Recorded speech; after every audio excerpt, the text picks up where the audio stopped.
Good morning. I'm Sergeant Robert Horton, United States Army Special Operations. I was a psychological operations specialist from 1999 to 2012, and I'm also a son of the American Revolution. Now, everyone is wondering about this Russell J. Gould and David Wynn Miller story, and everybody wants to know what in the world is going on with that. What does it mean, right? Okay, but to understand what it means, you have to understand what's going on planet Earth that you all need to be made aware of so you can understand what it is these guys are talking about, okay? So I'm going to go back to the beginning.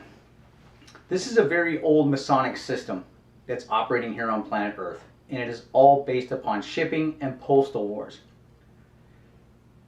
that have morphed into banking wars. Okay, so the three really work together hand in hand, but the banking warfare has really kicked off here as of late in relation to this whole thing. So when you're born here on this planet, or here on this planet, you are born of the water, right? Because this is a shipping war. You're all captured in a shipping warfare that you're unaware of, that you've been captured into. So when you're born of your mother's water. And you are docked as a vessel by a doctor, who is a registered harbor master by the port authorities and authorized by the Department of Transportation. And when you are docked by the doctor, you are then harbored in the harbor in a vessel in dry dock, known as a hospital, which is considered to be a boat parked on the land. Okay? But when you're born and harbored by the harbor master in this vessel in dry dock, you are considered a ward of the state. So you are placed into a maternity ward. Why are you a ward of the state? Because you have not yet been brought under the laws of this old school Masonic system. Now, how they get you into this old school Masonic system is with the birth certificate. So you're considered a ward of the state or an outlaw because you're not yet under the laws of the old Masonic system until your mother signs a birth certificate. This is a commercial instrument, okay? This is saying that you are now owned and under the laws of this Masonic system, but you are owned and that you are nothing more than a piece of cargo or a vessel or a dead person that's presumed to be missing, dead, or lost at sea, right? Once you're legged into this massive corporate construct, and it's a global construct, you are then subject to the laws of the state. State of affairs, not state of California or state of Nevada. We're talking global state of affairs. You're legged into the state. It's in favor of the banks. It's certainly not in favor of the people. What happens when you have a child is your child is given a social security number. They estimate how many taxes your child is going to pay over his or her lifetime. And they take that birth certificate and they issue it on the capital markets and they earn money on it. Once that happens, you are then under the laws of this entire global construct. I'm saying something much worse, actually. What I'm saying is that when every citizen goes into the court system, they are not seen there as themselves a U.S. citizen. They're seen as the person who had their birth certificate pledged. You're there as a debtor. You're not there as a citizen. We have been converted from human beings that are citizens of the Republic of the United States into chattel. Chattel, that is a legal term for something which is property. We are now considered to be property of the Federal Reserve. We're not considered to be human beings and citizens of the United States. These are the pillars of the laws of this global construct. Admiralty and maritime, and civil jurisdiction. Law of the sea, law of the land. Law of the sea has always been held by the King of Great Britain. Okay, that's how he runs his entire country. It's considered a vessel, a great big boat, and all the people in that boat are considered to be missing, dead, or presumed lost at sea with their birth certificate system. That's how he runs his whole country. And that's the same thing we're doing here in the United States. Why? Because Great Britain has always been our postmaster general here in the colonies and the 50 states. Now let me explain what postmaster general of the world is. Okay, this is our vessel. This is planet Earth. This is the vessel that we're all floating around on in this sea of space we call the solar system or the galaxy. This is our outpost, right? Our boat. The Postmaster General, or the General of the Post, is Great Britain. Always has been. This is an old school Masonic warfare platform, planetary warfare platform based upon shipping, postal, and banking wars. Okay, I've explained the shipping to you. The postal revolves around timelines. When you're brought into a jail, the timelines kick off, whether it's a federal offense, state offense, or local offense. Different venues have different timelines, okay, and there's several. His whole system is enforced in the courts around the world. This whole system is enforced in the courts, and what they're enforcing is the elemental chart, his strategic metals contract, his styles manual, and the dictionary, which is basically the entire system all of us are using, the grammatical construct we all use. All of these contracts and this entire system is enforced in the courts around the world. Those are called the neutral ports. That's where the wars are fought in relation to this entire matter, right? If you got a grievance, you go into the courts or the neutral ports and you fight it out. But this thing is set up to make sure that he always wins, okay? This entire system is set up so that you never win. All they look at you as is a piece of cargo, a boat or a vessel that can be harvested, raped, plundered, and pillaged for its goods. So this is the old school Masonic system that these guys have set up, and this is what is being defended on planet Earth, okay? This whole system belongs to the King of Great Britain, or is run and defended by the King of Great Britain. Okay, so he is the Postmaster General of the world. All of the countries on planet Earth are utilizing and playing with this system, okay? Doesn't matter if you're in Russia, China, or Germany. If you get married here in the United States, you're still considered to be married in Russia, China, or Germany. If you get divorced, you're considered divorced all over the world, right? Because the courts are all connected. Everybody's playing this game.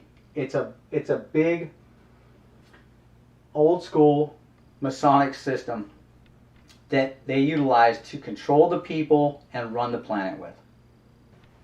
This is the old school monarchical system that commands and controls the entire planet, or at least is attempting to. All of the countries on planet Earth are utilizing this Masonic warfare platform, okay? And as they are all high-ranking Masons, all of them, okay? Not Masons in the form of guys who are setting up sidewalks and driveways, okay? They're not those type of Masons. These Masons build governments. They build them and they defend them. The contracts that I pointed out that the King of Great Britain has, all the countries have those same contracts. They all have their own strategic metals contract in place that allows them to print and mint their own coinage based upon their banking system, okay? Everybody has commodities that they trade around the world with each other, and that's what those banking systems are based upon. Oil being one of the biggest. And the King of Great Britain is the reigning monarch on the planet. That's why he is the Postmaster General of the world. What we're going to look at is where the crown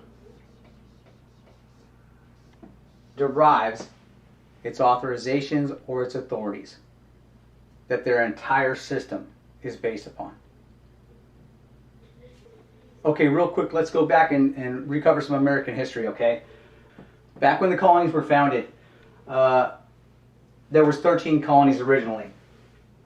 And before the American Revolution broke out, our post office was the Philadelphia, Pennsylvania post office, the Benjamin Franklin post office, okay, or postal court, which is here. And once the American Revolution had broke out, the king had cut off our ability to conduct international trade and commerce out of that post office because we went to war against Great Britain, right? So the war, all wars vacate that kind of contract. So our shipping was cut off. After the American Revolution, we couldn't open commerce back up through this post office because we owed 1.6 million francs to the French for funding the American Revolution. So at that point, the King of Spain and the King of France argued over who was going to be the Postmaster General here in the United States to open it up to international trade and commerce. Right? Spain said that they had found America first. Christopher Columbus had discovered the New World first, and so they had rights to it. France said that without loaning America the 1.6 million francs, the United States wouldn't even be open for capture. But the King of Great Britain, still being the reigning monarch in the world, said those are my people, and I'm going to put my post office in up there and open this thing up to trade and commerce. You guys need to stand down. So that's how he became the Postmaster General of the United States. And the Canada location has always been attached to that postal location as well. So the King of Great Britain took tactical command and control of the entire North American continent in the process.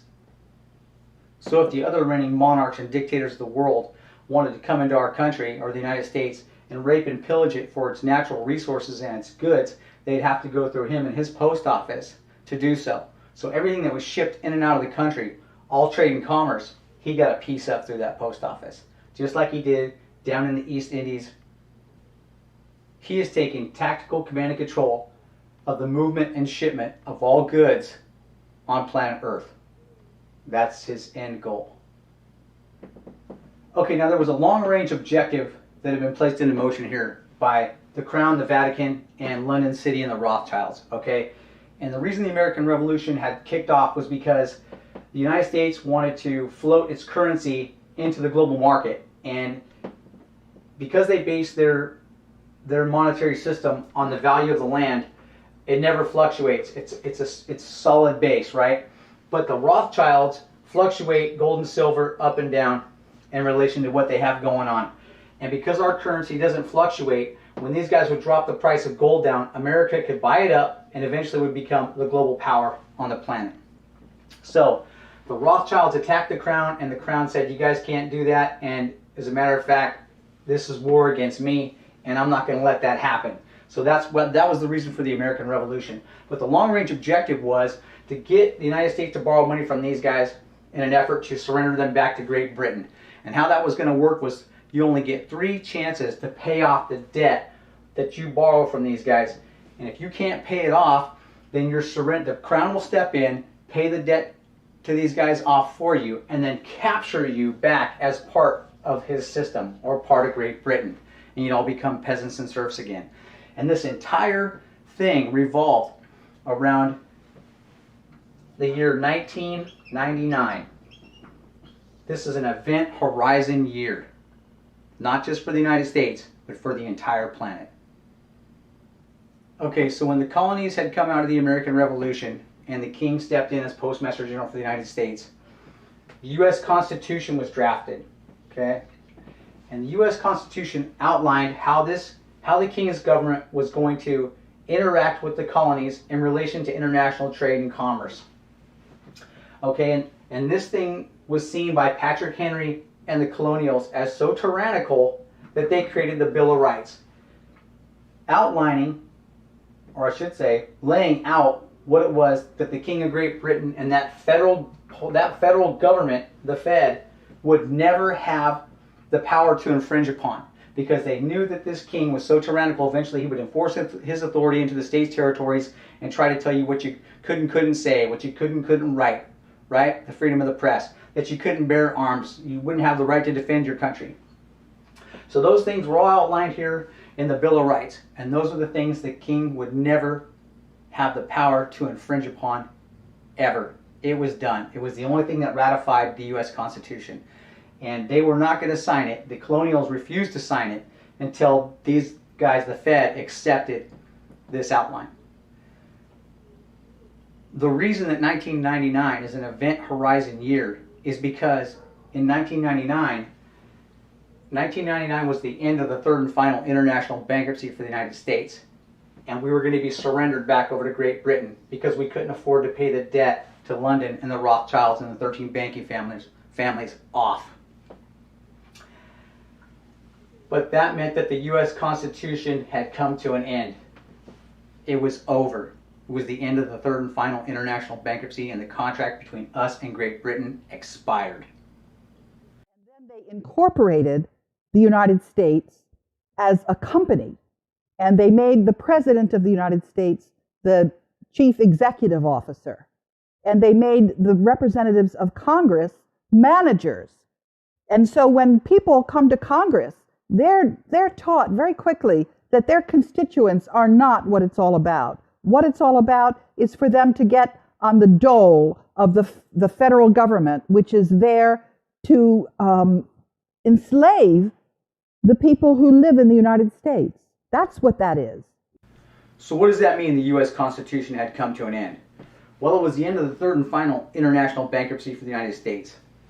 And with the end of the third and final international bankruptcy, the King of Great Britain had to vacate the position as Postmaster General due to international banking law.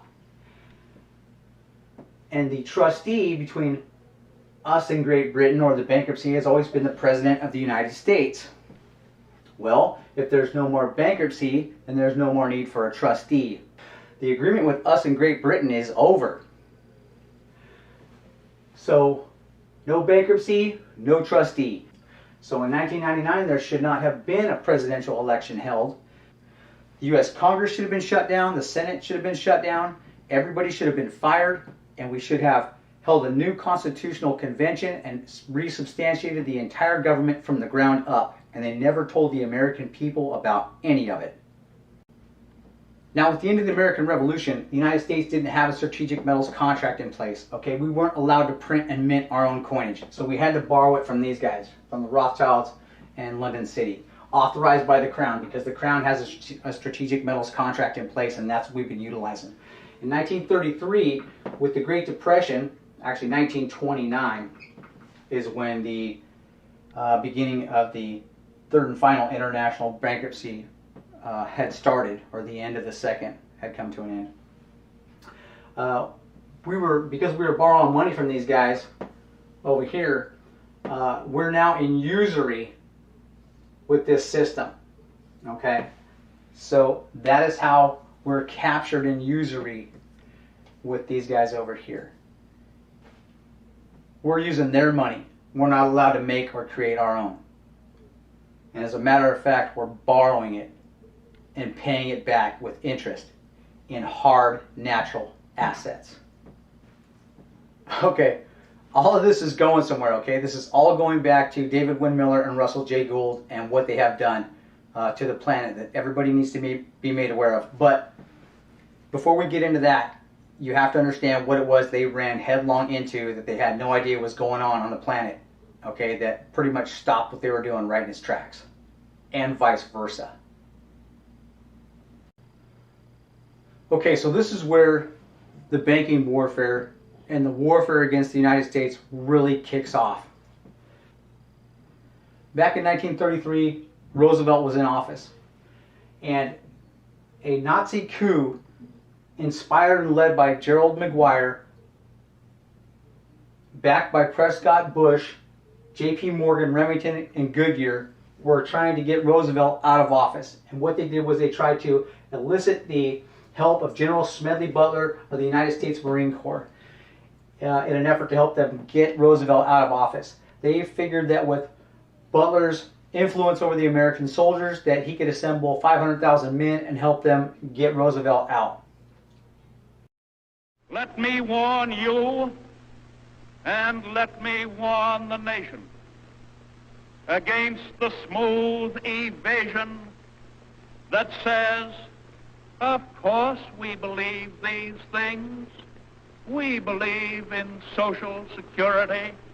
We believe in work for the unemployed. We believe in saving homes. Cross our hearts and hope to die. We believe in all these things.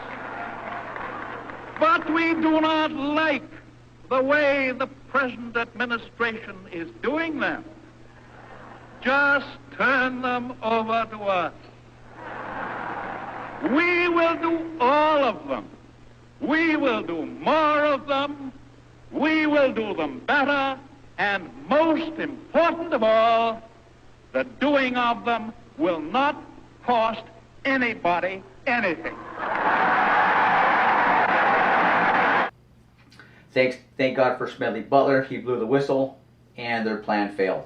However, these corporate heads, J.P. Morgan, Remington, Goodyear, and the others, were never indicted for this treasonous act. And so it continued on in the shadows. From there, it's been one long-range orchestrated event to get these guys into the White House. A few years later, Eisenhower comes into office. And under his watch, the CIA gets set up. And Eisenhower then gave a masterful speech on a conspiracy that he was worried about. And he told the American people, keep an eye on the military-industrial complex because he saw it as extremely dangerous.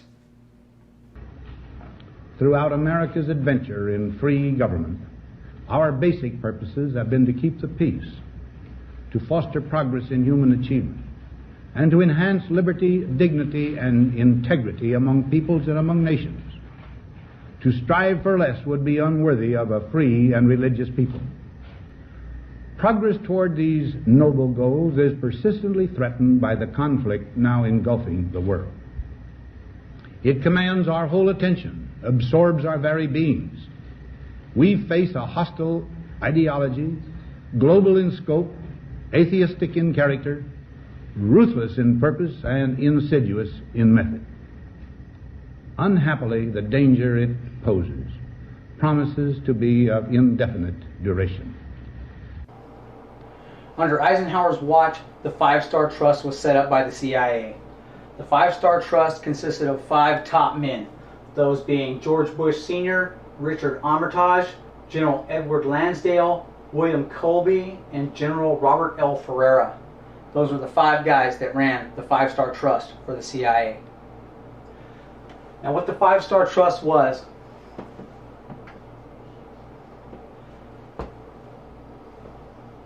their objective was to set up the largest drug and money laundering system the world had ever seen. And it was called Operation Studebaker and Operation Clean Broom, which was the money laundering systems into the operation. And that was ran out of Kentucky by Marion Horn,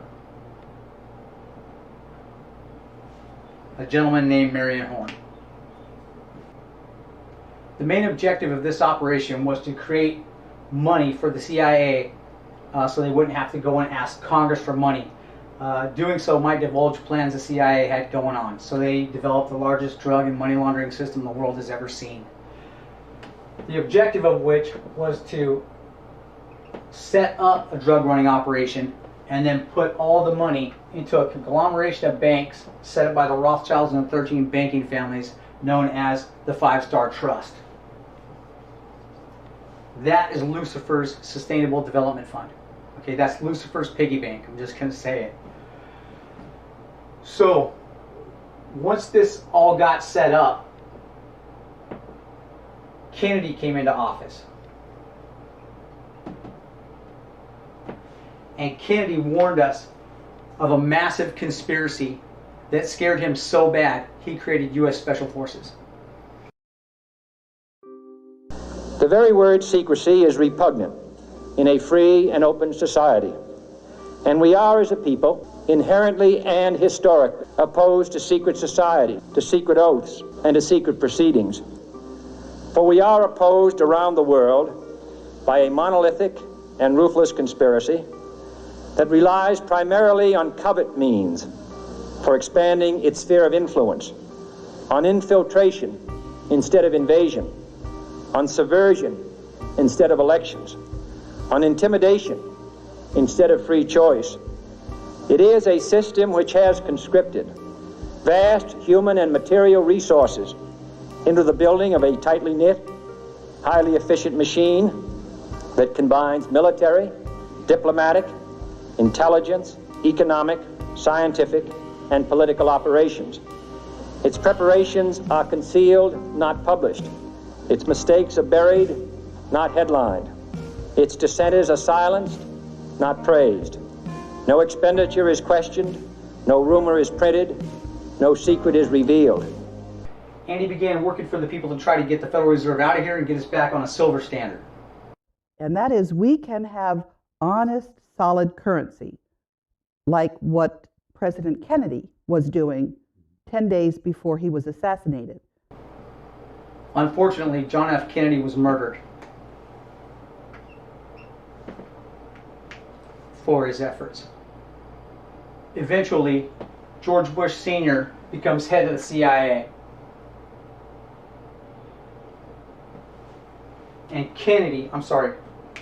And Reagan takes office.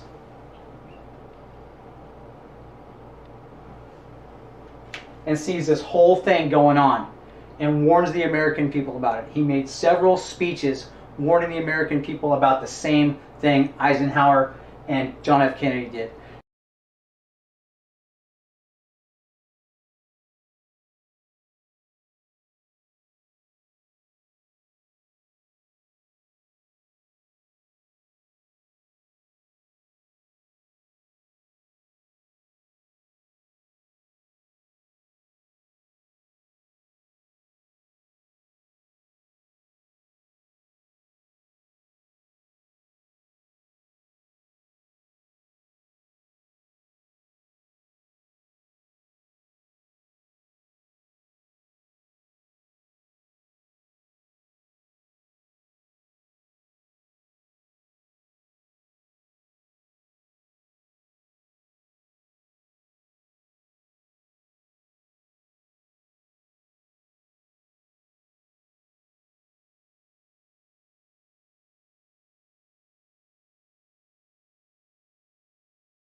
He was talking about Christianity and how if we ever became an atheistic country or a socialistic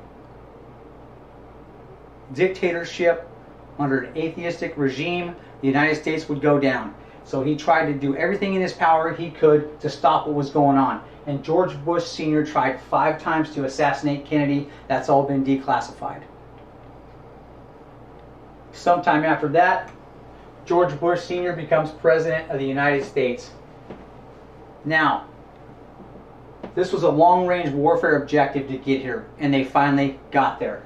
Once this drug and money laundering system was all set up, they were going to then empower the United Nations to institute a global tax on everyone. At this particular juncture, by then, there is $230 million quadrillion dollars in the Sustainable Development Fund that these guys are using as a black ops shadow government bank account. If they install a global tax on everyone in the world, how much bigger is this bank account going to get? At this point, the CIA was just going to be used to continue to go in and soften other countries up in a New World Order effort that was being launched out of the White House. We have before us the opportunity to forge for ourselves and for future generations a new world order, a world where the rule of law, not the law of the jungle, governs the conduct of nations. When we are successful, and we will be, we have a real chance at this new world order, an order in which a credible United Nations can use its peacekeeping role to fulfill the promise and vision of the UN's founders. The long-range objective. Now, this was all heading for the event horizon year of 1999. That's where this is all going. This is an event horizon year for the country and for the globe. Because once George Bush Sr. got in to be President of the United States, he saw the end of the third and final international bankruptcy coming, and he knew that the U.S. Constitution would dissolve, and the agreement between us and Great Britain would be dissolved at that point, or voided and gone. The U.S. Constitution was going to be gone. So he went back to the crown, told his cousins what was going on, and they knighted him.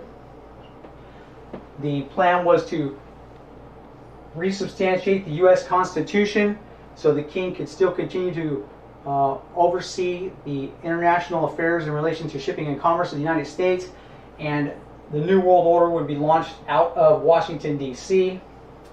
And like I said, a global tax would be instituted by the United Nations, and their plans would be fulfilled. But before they can do that, they have to bring all the banks in under one banking system, under the Rothschilds banking system. So the next objective, the Middle East. They got to go into the Middle East and get the oil. Why? Because there's only 9 banks left in the world that are not ran by the Rothschilds, 7 of which are in the Middle East. So if they go in and steal the oil, then the banks have nothing to create a banking system off of. They collapse, and then they got to borrow money from here. The warfare is real simple. About 10 days after 9/11, I went through the Pentagon and I saw Secretary Rumsfeld and Deputy Secretary Wolfowitz. I went downstairs just to say hello to some of the people on the Joint Staff who used to work for me, and one of the generals called me and he said, "Sir, you got to come in. You got to come in and talk to me a second." I said, "Well, you're too busy." He said, "No." He says, "We've made the decision. We're going to war with Iraq." This was on or about the 20th of September. I said, "We're going to war with Iraq. Why?" He said, "I don't know." He said, "I guess they don't know what else to do." So I said, "Well, did they find some information connecting Saddam to Al-Qaeda?" He said, No. He says, "There's nothing new that way. They've just made the decision to go to war with Iraq."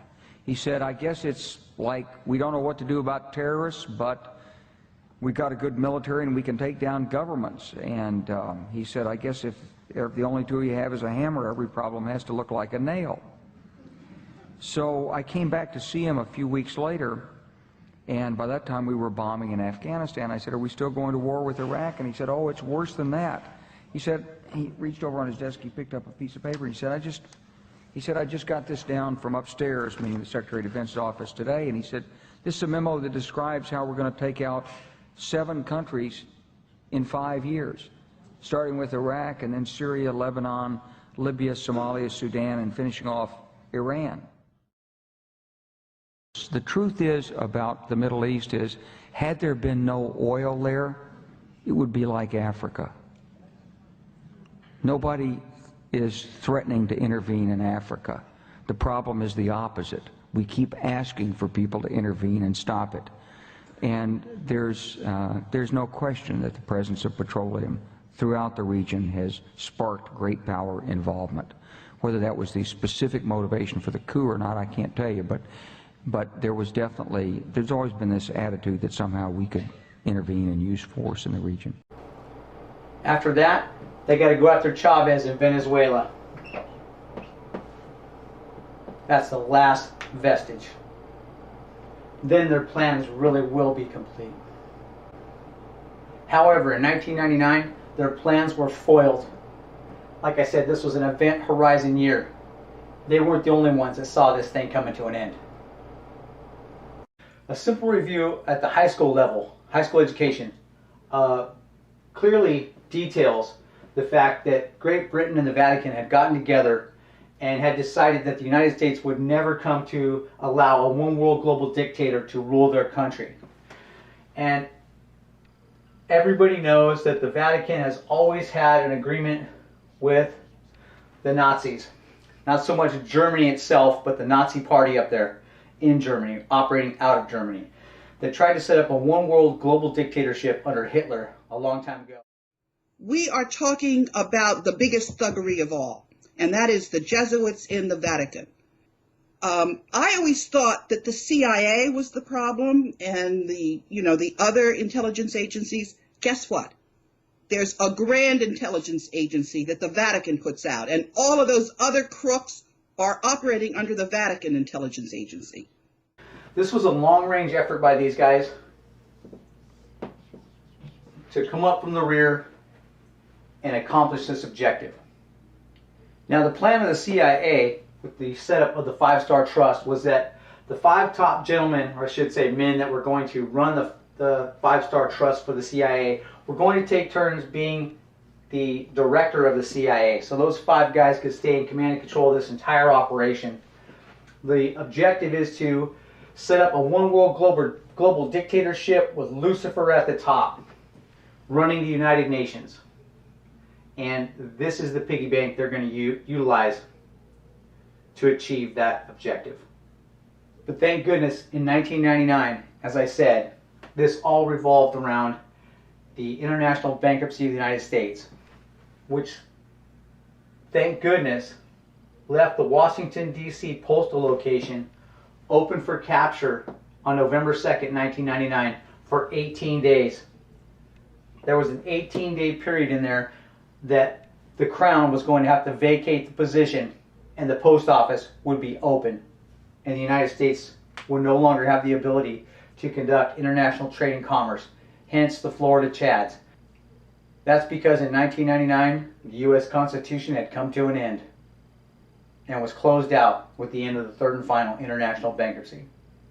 With that, they had the Amero set, the American European dollar, and they were about to surrender the United States back over to Great Britain. However, in 1999, during that 18-day vacancy, a miracle had taken place. Now, anyone who's listened to Eisenhower, Kennedy, and Reagan make their speeches will know that these gentlemen have been warning us of a group of people on this planet who are literally conspiring together in an effort to try to get the United States military to go to war for them in an effort to set this one world global government up. Okay, and that's what they were warning us about. They said, we're a nation of peace. We have to remain and stay a nation of peace. There's a group of people out there who are trying to get us to surrender everything over to them so that they can utilize our military to go and achieve their world objectives. And that they were going to utilize or create some fanciful event that would allow them then to do that. And that's what we had with the Twin Towers event and the 9/11 episode. So they actually got what they finally wanted. That was an orchestrated event. There was never any terrorists, and terrorism itself is a fraud. You cannot have a war where there is no enemy. You don't have an enemy. Show me the enemy. There is no enemy. The enemies are, or the enemy is, anyone who does not go along with their New World Order effort. That's who they're targeting, and that's who their terrorists are. This is a very simple warfare effort to follow. This entire soap opera is very easy to follow.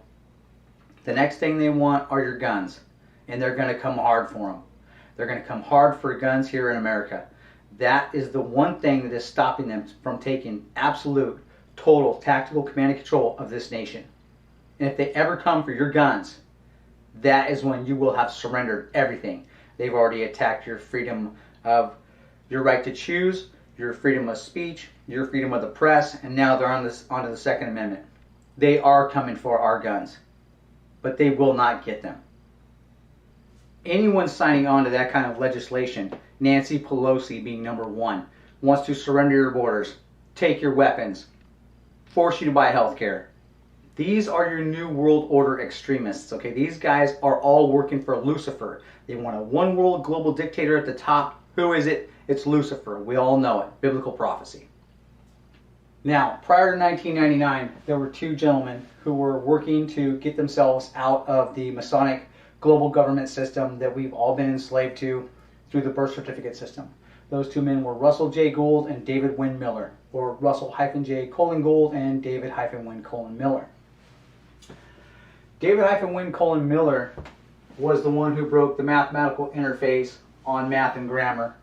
And here's the equation for that. Anybody that's been out there and studying this, I'm not going to go too far into. Russell J. Gould was the individual who then imparted the now time aspect into this grammatical construct, thereby giving it its own jurisdiction. So at this point, they knew that they had a whole new system of grammar that the world had never seen, that now, being set up the way it was, needed to be utilized to create an entirely new government system off of. So they had to go all the way back to where the crown derives its authorities. They went back all the way back into the Masonic books, and we'll just throw one out there: The Secret Teachings of Manly P. Hall, Secret Teachings of All Ages. They went back and they syntaxed this book and then rewrote it in this quantum construct, in this now time grammatical quantum construct. And they did that with all of the books, all of the Masonic books that are utilized to substantiate the Crown's authorizations here in the world, thereby giving their system its own venue. They've created an entirely new federal government system for the entire world to now join with. And it is a global federal government system, and it is based in truth. The entire system is based on mathematically certifiable grammar. It has its own elemental chart and periodic tables that one unwinds, creates a mathematical fact forward and backward in both directions. When this elemental chart and periodic table unwinds itself, it creates affinity loop, or a figure 8, thereby validating itself forward and backwards, just like the grammatical construct does. This thing was genius. Knowing what these men had at their fingertips, all they needed was the right time and place in history to launch this thing and take the greatest leap of faith ever taken by any two gentlemen ever recorded in the history of this planet. Once this thing was all set up, the books that they had syntaxed, they had filed with the Vatican and the NSA and several other locations on planet Earth. And the Vatican had been studying it for 5 years prior to what eventually took place in 1999. Russell J. Gould, with the help of David Wynn Miller, in 1999 saw the end of the third and final international bankruptcy coming. And Russell, knowing what was about to take place here, ran down to the United Nations and asked the United Nations if they had a copyright and patent on the Title IV flag. Knowing that it didn't matter if they did or they didn't, the contract would have been found to have been in grammatical fraud and grammatical error. So he rewrote the copyright and patent for the Title IV flag for the United States, because it was about to be surrendered back over to Great Britain along with the country at the end of the third and final international bankruptcy. So he takes off up to the United Nations with the Title IV flag in tow and legs this whole government system in. And there at the United Nations, he was declared a sovereign. In the process, he had just taken down the entire old monarch system, because once they reestablished those Masonic books, they had to resubstantiate all of them in a quantum grammar construct, thereby disqualifying the old system completely from the bloodlines on. And in that effort, have set this entire global government system up for the world. Russ then turns back around, and during that 18-day vacancy that post office was open, the king had to vacate due to international banking law for 18 days. Russell legs back in down here at the post office in Washington, D.C., taking tactical command and control of the United States and Canada, because that post office has always been attached to the D.C. location. And in doing so, he just brought to an end the New World Order effort to surrender the United States back over to the Crown, utilize the United Nations to install a global tax, because no one has a charter to exist anymore as a corporation under his authority. Everything has been disqualified. It's over. So prior to 1999, Russell J. Gould had rewritten a new U.S. Constitution, a Bill of Rights, a Declaration of Independence. He had resubstantiated the charter for all of the federal municipalities. He had captured the flag for the Army, the Navy, the Air Force, the Marines, and the Coast Guard, and resubstantiated the entire construct in a quantum global effort, or quantum global manner. Thereby, in 1999, when he moved into the Washington, D.C. postal location, taking tactical command and control of the United States and the rest of the North American continent, the New World Order and the Crown didn't have authorization to send our military to war for them after 9/11 had occurred, because they didn't have the authorization to do so. They had been disqualified. It was over. But you got to remember, this was an act of patriotism on his part. This is a patriot for the country. This guy is from Wyoming. Okay? This guy's a patriot to the country. He saw the end of the third and final international bankruptcy coming. He knew we were about to be surrendered back over to Great Britain, along with the flag, and it would hang like this in a surrendered manner. And he did his duty as a patriot. He stepped in where he needed to step in, and he saved the country and the flag from being surrendered. And he's still holding on to that Title IV flag for the people of this country and safeguarding it for the people of this country. Now, even more astounding was that prior to 1999 and him taking tactical command and control of Washington, D.C., he had built a brand new banking system. That's what this is. That is the banking system he put together.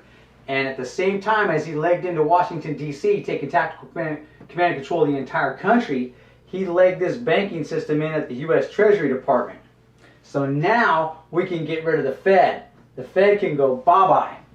Shouldn't have been here since 1999.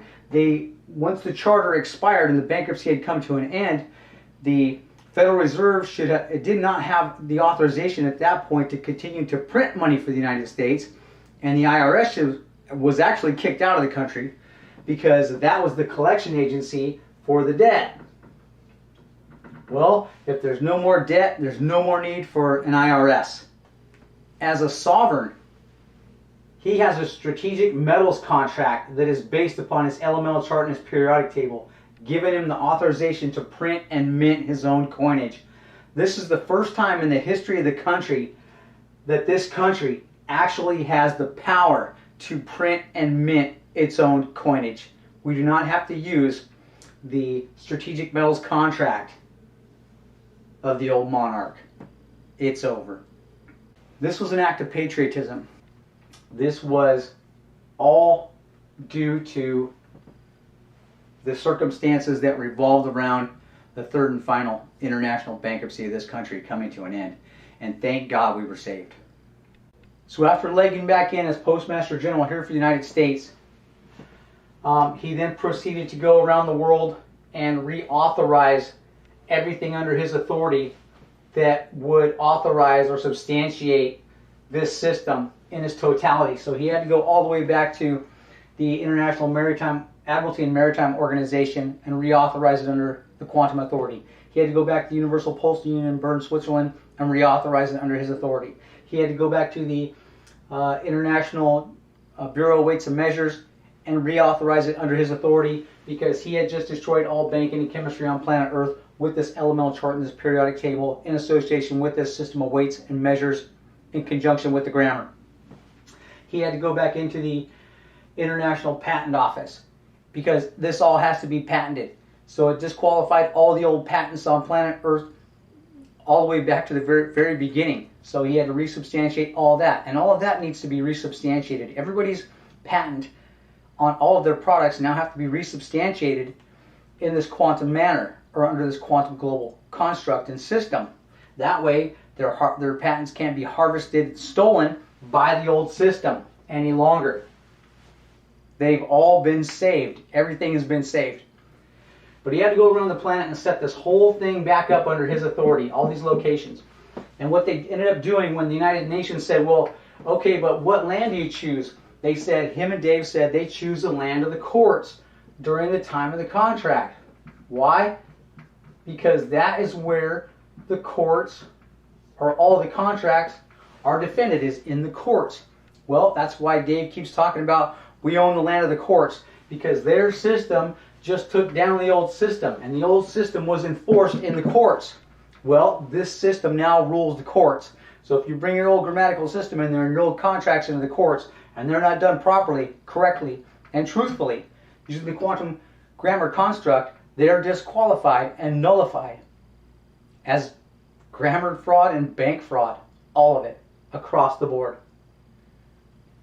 Now, after coming back into the United States, after having run this gamut, he came back into the United States, and when he did, the 5-Star Trust guys grabbed him up. Bush and the boys grabbed him up and literally beat the living shit out of this guy in an effort to get him to surrender that flag.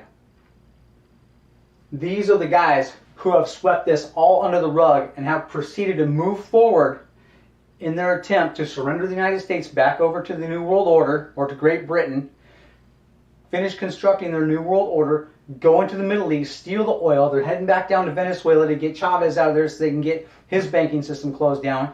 And once they have it all under wraps, they will then present the mark of the beast to everyone. However, Russell J. Gould did not surrender the flag, and he did not surrender his position. They took him into court and they literally beat the hell out of this guy on a couple of different occasions, and he won. And the Navy was behind him and supporting him all the way. We don't know what happened to that contingency. We can't speculate. We do have a couple of ideas. However, after 12 years of these guys not wanting to play ball and just do things correctly and move forward with this entire new global government system, Russell J. Gould, seeing that the Benjamin Franklin Post Office had now come out of bankruptcy, and it had come out of bankruptcy in 1999, right? But nobody remembered it. Nobody saw it.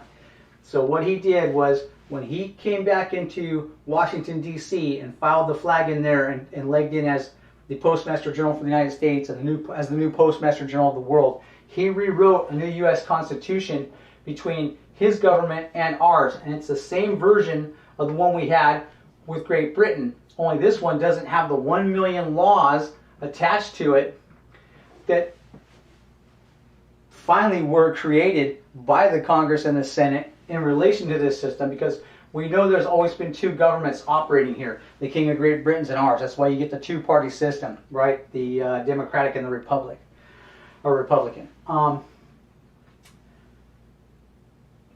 So he rewrote the U.S. Constitution and the Bill of Rights. It's still standing. The Declaration of Independence is still standing. And because they didn't want to move forward with it and wanted to keep going forward with this New World Order surrender effort in the year 2012, and on the date December 21st, 2012, end of the Mayan calendar, he legs back in down here at the Philadelphia Post Office in Philadelphia, Pennsylvania, the Benjamin Franklin Postal Court or Post Office, and reopen the entire U.S. government back up for the people with a new U.S. Constitution, the same Bill of Rights, Declaration of Independence, and it's all been quantized into this mathematical, grammatical fact. He saved the United States from surrender and takeover.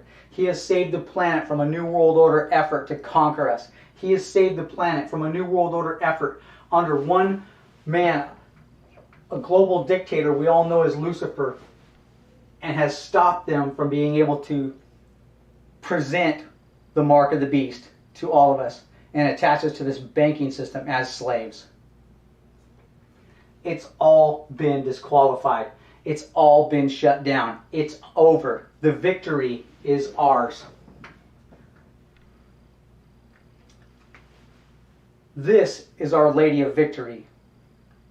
This is our victory. It's just being kept from the people of the United States and the people of the world, and they're just not telling you the story in this manner because they don't want you to know about this system. And they said every time it pops up, they are going to ridicule the shit out of it in every manner possible, because they said the American people are too stupid to believe, let alone understand any of this information. Now what he has done is he has purified the whore of Babylon and prepared her as the bride of Christ.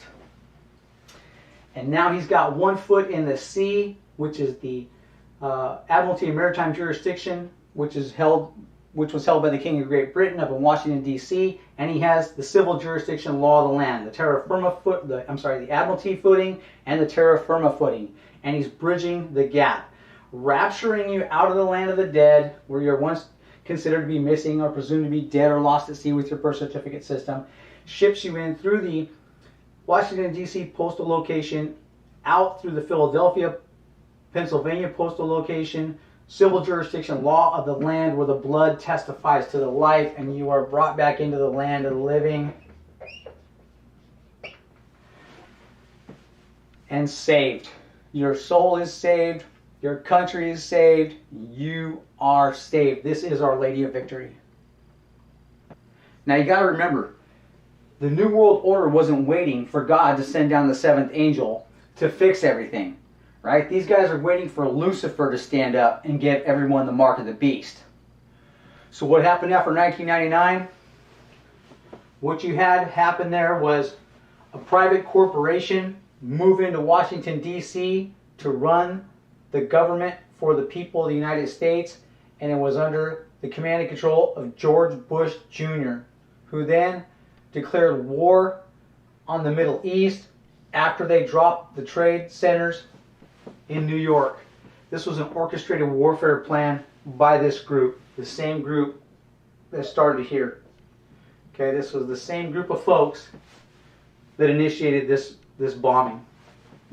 If there were ever any weapons of mass destruction, they would have used the weapon of mass destruction to bomb the World Trade Centers. They wouldn't have flown a plane into it or into them. So these guys ultimately got what they wanted. They got tactical command and control of the militaries to go fight their wars so they could set up their one world global government. The next administration that moved in 8 years later, once again, a private corporation. The first corporation was identifying itself with a 3x5 boat flag. It's not registered with the United Nations as the Title IV flag is, or any other flags around the world are. They're much longer. Okay, they're coffin flags. They're long enough to cover a coffin. The 3x5 boat flag is not. It's a replica of the Title IV flag. 8 years after this guy was in office, a second administration moves in to run the country, and they've got a 2.5 by 2.5 size flag. Obama. This is a Ken and Barbie flag. It's not registered with any country in the world, anywhere. You could buy it at Toys R Us. And as a matter of fact, I don't even think they sell them there. So this corporation comes in and says, yes, we can. Yes, we can what? Force you to buy health care? That removes your freedom of choice. So now they've attacked your freedom of choice, your freedom of speech, your freedom of the press, and now they're coming after your guns, your Second Amendment. They're just chipping away at it. Everything you guys are seeing broadcast on the television is a psychological warfare effort. The television is still registered by the FCC as an entertainment device. Nothing coming out of it has to be real or even is real. That's why you hear Trump today saying it's all fake news. Everything you guys are seeing is what these guys are broadcasting that they want you to follow. That is their global narrative. Okay, the global narrative is there's a war on terror. You can't have a war on fear. Fear, terror, spookiness. Okay, you can't have a war where there's no known enemy. The folks over there in the Middle East are just trying to simply fight off a foreign invasion and kick us out of their country. These guys are just trying to go in, crush the banks. They got to steal the oil out of there using the Caspian Sea pipelines. That's the overall objective. And that is their global, that's the global narrative. Well, in psychological operations or psychological warfare, tactical command and control of the global narrative is what we strive for. However, this is the global narrative now. This is our victory. This is Our Lady of Victory, guys. It has defeated all of this across the board. We don't have to follow none of it. We've got to get these guys out of power here in the country. They don't have a flag. They don't have authorization. They don't have a charter that's been authorized correctly by the new Federal Postmaster General of the world. It's all been taken down, yet they still continue to move forward with their surrender back over to Great Britain or to the New World Order, this New World Order effort to create a one world global government with one person at the top. We all know it's Lucifer. They want your guns next. That is it. You're going to see it broadcast on the televisions. Anything they can drum up, any story whatsoever in relation to guns or a gun killing or a murder or anything, they are going to whip any little thing they can into a national frenzy. This again is psychological warfare. They're taking anything they possibly can and spinning it into a national issue, as though the whole nation is crying out, "Oh, take our guns, we shouldn't have guns." That's what they want you to think is being cried out for here in this country, when indeed it is not. It is being broadcast out of the televisions. It is a psychological warfare effort, and that is the last vestige. That's all they need here. And once you give that up, you will give up everything. Everything you got. They will take it from you. You see the people of Great Britain? What do they have? Nothing. They have absolutely nothing. That is what you will have if they come and take your guns. You need to wisen up. It really all depends on whether people understand that the media that is giving them disinformation is owned by the Federal Reserve and this system of control. And it's really up to humanity to realize that they're being hoodwinked, that when they turn on the news and they get the news from the mainstream media, they're just being fed propaganda. This is the very thing Eisenhower, John F. Kennedy, and President Ronald Reagan warned the United States about. Do not surrender. Never surrender. Never surrender your beliefs. Never surrender your morality. Never surrender your Christian beliefs and your faiths. Never surrender. We are a nation of peace. And this entire system was defeated through peace. Thank God. And thank God for the seventh angel for bringing it down. You know, there's a lot of people in our country who claim to be heroes. And there's a lot of men out there, women out there that serve in the armed forces that are heroes. We never should have gone to war in the Middle East. It was whipped up by a New World Order crew. Well, now it's time for some real heroes to actually step up to the plate and defend this entire system. And that's what we're looking for. Where are you?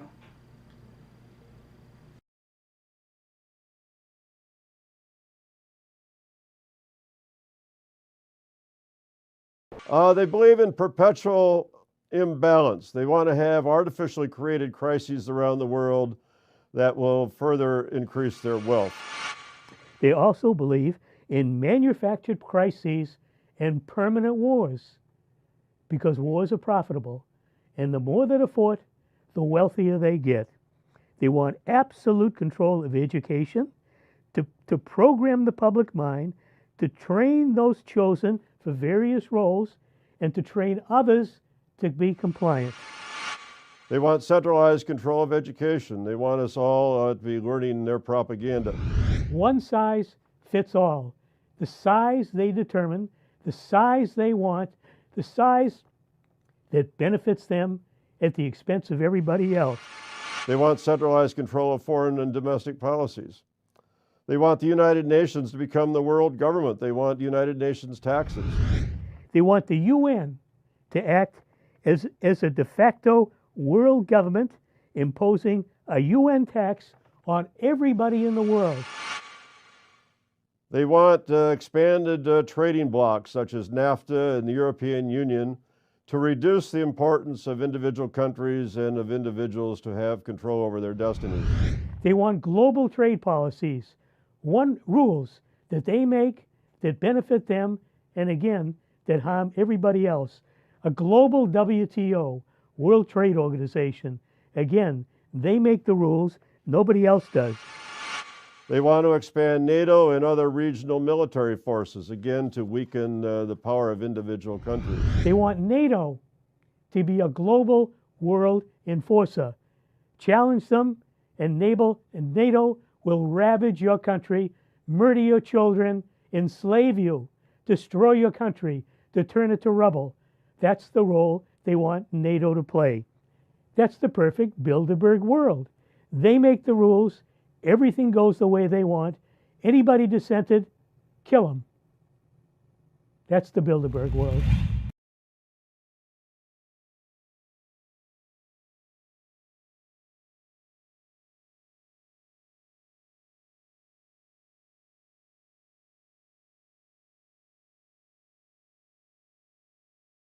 Eric, can you be specific about when you met Rockefeller, how it happened in these discussions?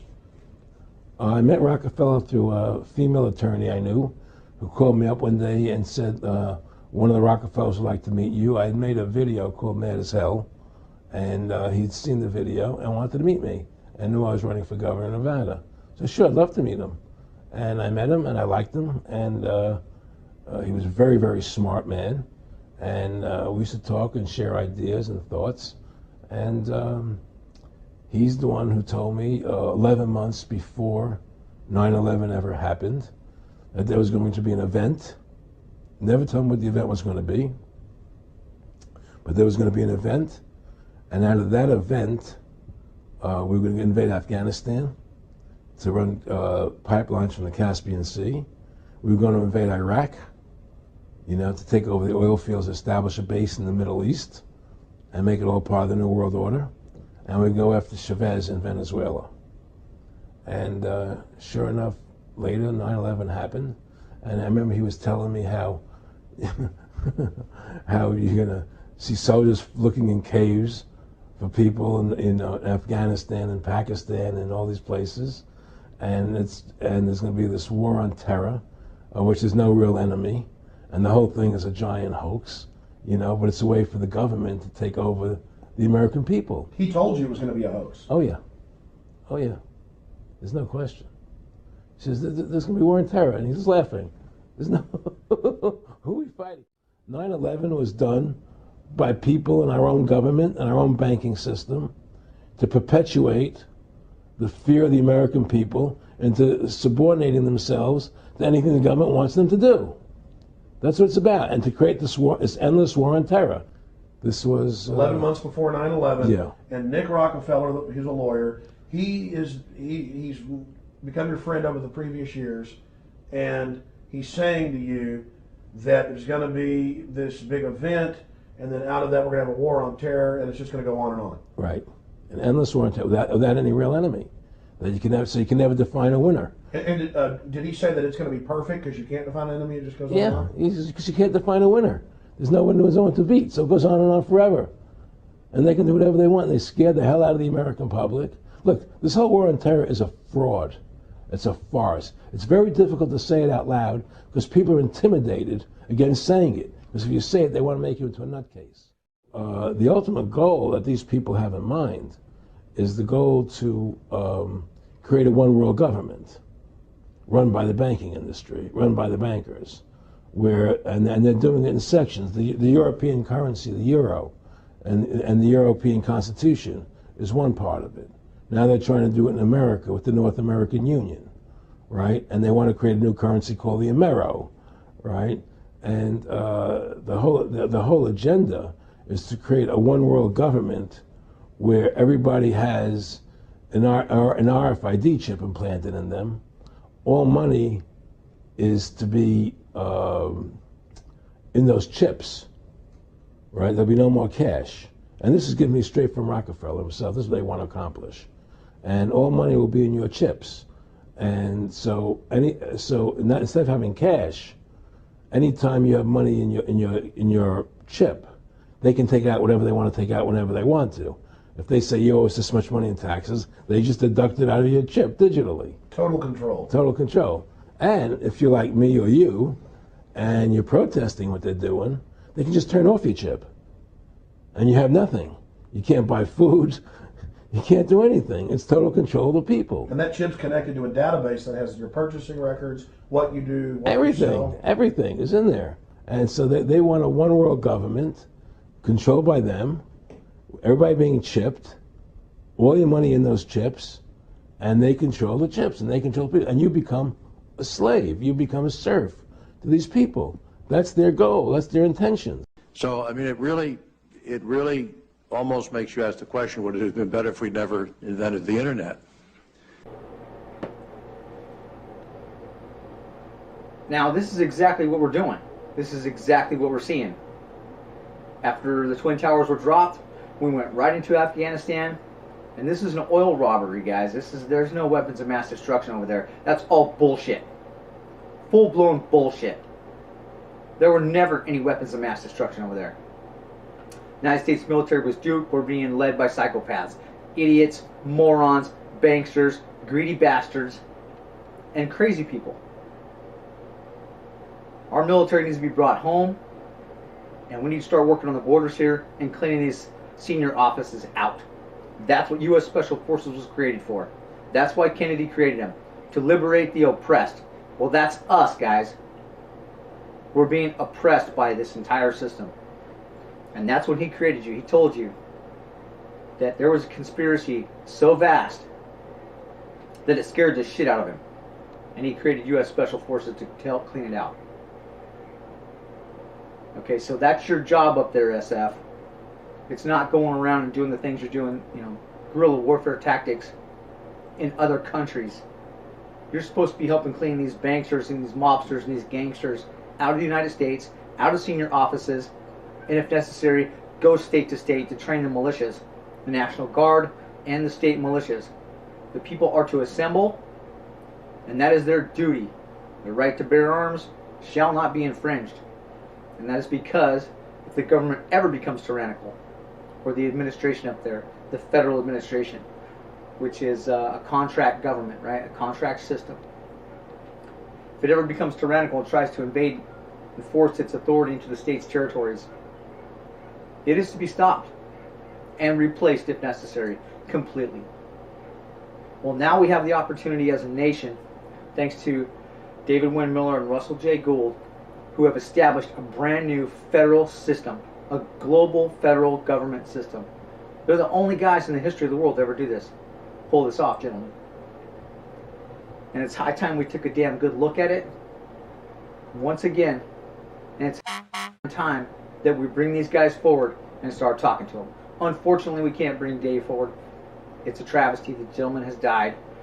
But Russell J. Gould is still here. And he is who he is. And the American people need to be made aware of the situation. They need to be made aware of this quantum grammar construct and the magnitude and gravity, size and scope of what it is he set up. And it needs to be recognized by the military, by the rest of the NCO chain of command, so that the enlisted personnel understand it as well. This can't be held a secret anymore by the senior levels and kept hidden at the senior levels. This thing's got to come forward. It's our saving grace. This is what the people of the world have been screaming about. It's what they've been praying about. It's biblically prophesied to come forward, and it's here. Why are we keeping this a secret? Why are we not moving forward with this? I ask you, what the hell are we doing on planet Earth as a group of men? Right? Because I'm not a boat or a vessel.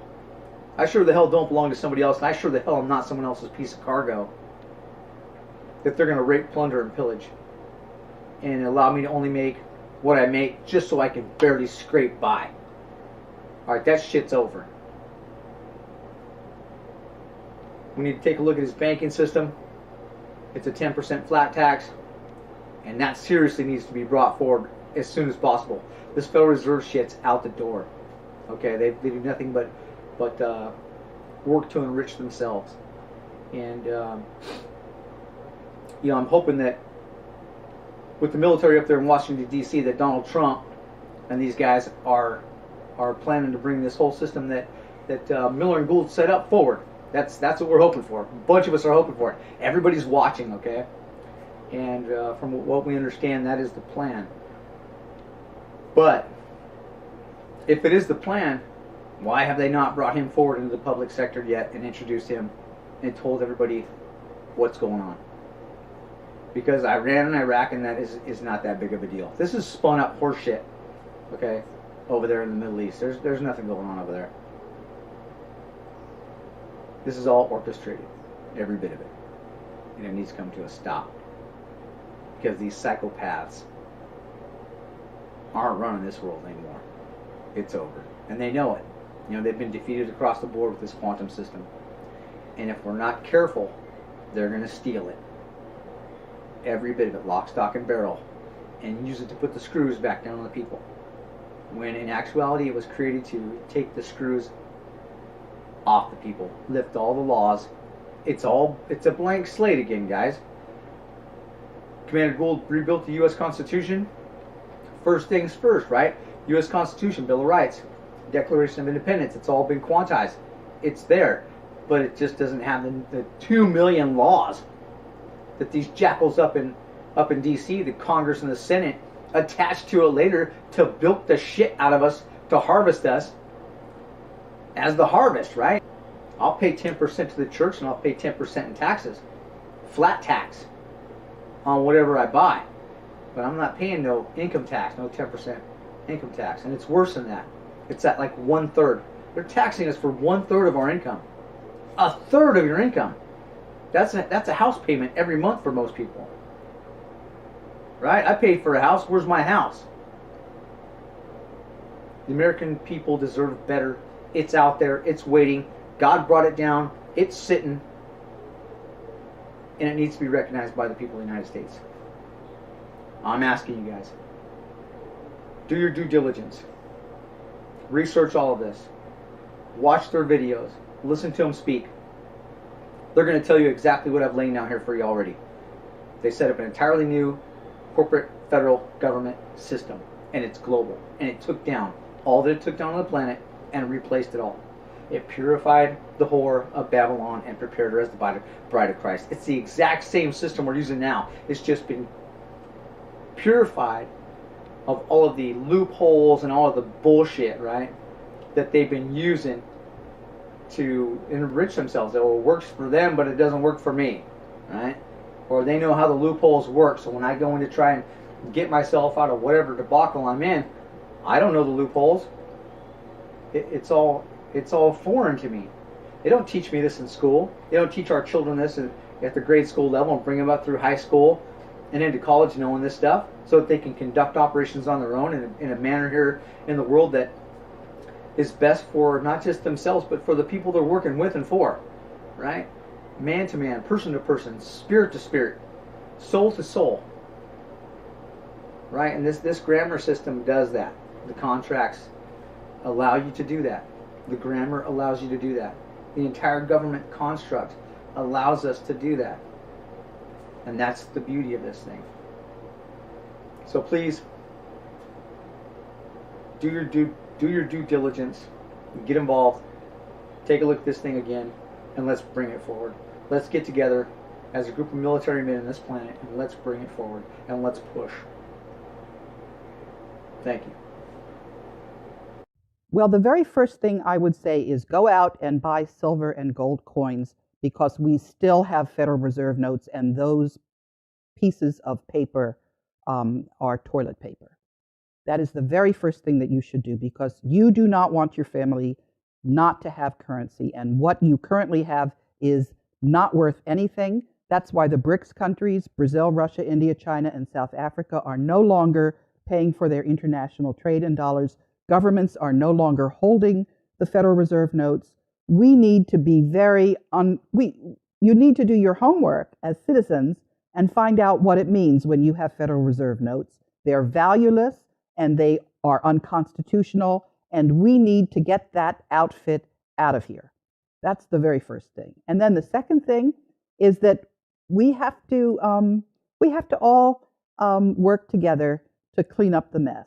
And I don't think it's going to be that hard, actually, to get our republic back.